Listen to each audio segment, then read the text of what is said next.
दोस्तों, कल का जो मैच था वो आरसीबी वर्सेस सीएसके के बीच में था, जिसमें एक सवाल उठ रहा है कि क्या अंपायरों ने बेईमानी से आरसीबी को जिताया, क्या जानबूझकर सीएसके को हराया। अब यह सवाल इसलिए क्योंकि एक तस्वीर सोशल मीडिया पर बहुत तेजी से वायरल हो रही है और यह तस्वीर सवाल भी खड़े करती है कि आखिरकार सीएसके के साथ ये नाइंसाफी क्यों की गई। दरअसल सीएसके मैच में पूरी तरह बनी हुई थी। सीएसके जो थी वो जीत की तरफ थी। एक तरीके से 16 ओवर में सीएसके के 172 रन थे, 2 ही विकेट गिरे हुए थे। आयुष मात्रे जो थे वो 94 रनों पर खेल रहे थे। 4 ओवर में सिर्फ 40 रन चाहिए थे सीएसके को जीत के लिए, और उसके बाद उसके पास जो है वो 8 विकेट बचे हुए थे।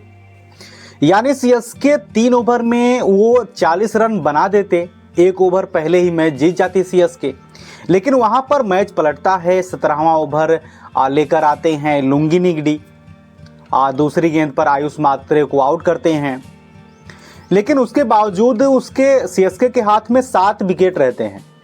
डिवाल्ड ब्रेविस जैसा तूफानी बल्लेबाज आता है बल्लेबाजी करने। पहली गेंद पे लुंगी निगडी उनको फुल टॉस लेग साइड पर डालते हैं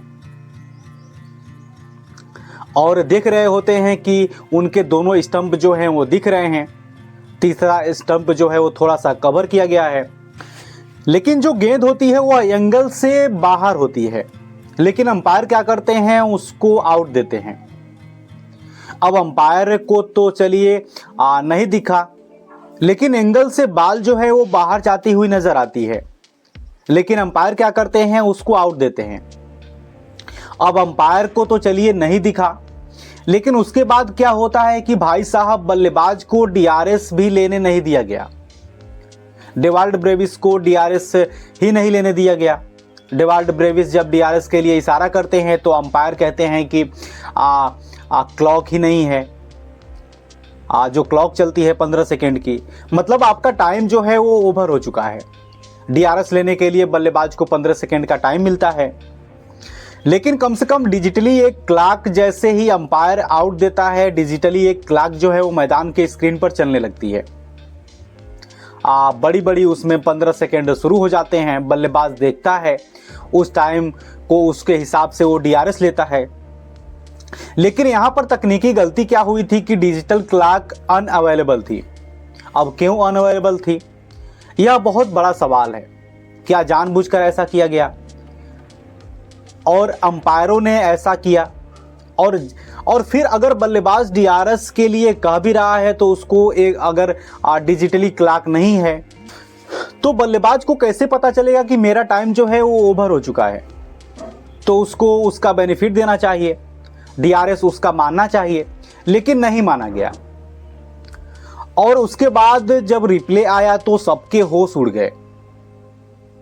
रिप्ले में साफ दिख रहा है कि बॉल जो है वो स्टंप लेग स्टंप से बहुत बाहर जा रही है। रिप्ले में जो है वो साफ दिख रहा है।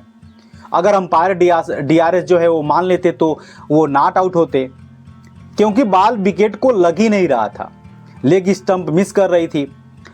डेविड ब्रेविस जो हैं वो आउट नहीं होते। इतना शानदार वो हिटर हैं कि वो 10 से 15 गेंदें अगर खेल लेते तो आराम से सीएसके जो है वो मैच जीत जाती। हालांकि डिवाल्ड ब्रेविस जो है वो कई सारी पारियों में खेले हैं, विनिंग पारियां खेली है आईपीएल में। अब लगातार 2 बॉल पर 2 विकेट जिस टीम के गिर जाएंगे, टीम पर प्रेशर तो आएगा ही। फिर धोनी आते हैं, 2-4 गेंदें उनको भी लग जाते हैं सेट होने में।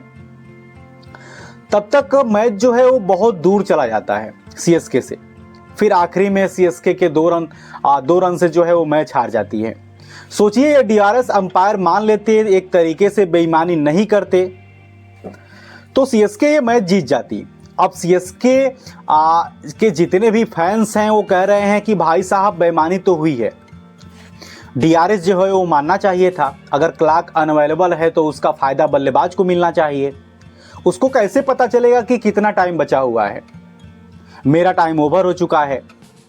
लेकिन बल्लेबाज जो है वो डीआरएस के लिए कहा, लेकिन फिर अंपायर क्यों नहीं माना? क्या अंपायर ने बेईमानी की? ऐसे में आपकी क्या राय है, आप बताइए। आपको क्या लगता है कि सीएसके के जो फैंस कह रहे हैं कि बेईमानी हुई है, अब बेईमानी से आरसीबी जीती है, क्या आपको भी ऐसा लगता है? और इस पर आपको क्या लगता है ये कमेंट बॉक्स में आप ज़रूर बताएं। और ऐसी ही खबर पाने के लिए हमारे क्रिकेट चैनल को सब्सक्राइब करिए। अगर आप फेसबुक रहे हैं तो हमें फॉलो करिए। बहुत बहुत शुक्रिया।